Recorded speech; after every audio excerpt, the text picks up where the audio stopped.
Hey, what's up everyone? It's me, Matthew Santorbio, and today we are going to be talking about everything that you need to know before going on the D23 Walt Disney Studios Tour. Let's do it. The first thing that we need to talk about is the pricing for this magical experience at the Walt Disney Studios. The pricing for this experience depends on if you are a D23 General member or a D23 Gold member.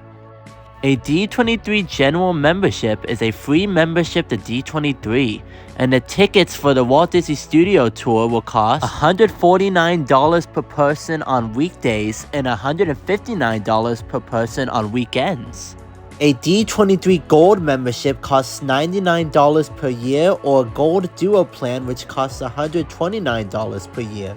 For D23 Gold members, the tickets cost $99 per person on weekdays and $109 per person on a weekend.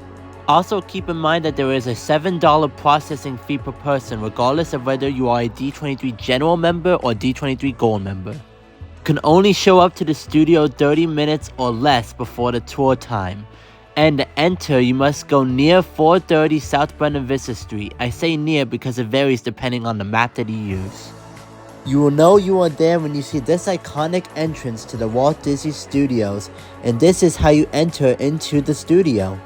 They will guide you to a parking spot, presumably in this area over here, and if you are dropping someone off, you could use this area over here. Since you will meet up with the tour guide near the Hyperion Bungalow, which is right next to the gift shop right over here. When you meet up with your tour guide, they will give you a badge with your first and last name. That is why it is very important to put your first and last name when registering for this tour. And also another thing about this tour is that you can only go on this tour once a year. Another thing to note is that anybody under the age of 18 has to be accompanied by a parent, and anybody under the age of 10 cannot go to the tour. When you go to the Walt Disney Studios, you are required to have your D23 membership card, your photo ID, and your tickets on hand, otherwise they will not let you in the tour.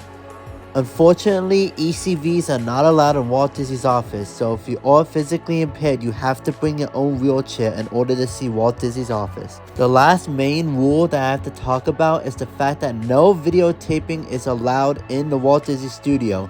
You can only take photos, and flash photography is banned in Walt Disney's office and in the archives.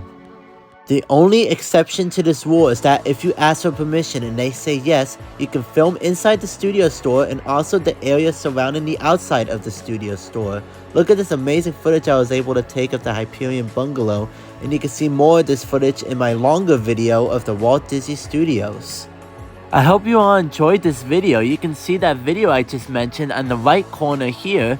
You can subscribe with that middle button you can see if you haven't already. And you can check out my latest video on the left. Okay, goodbye everyone.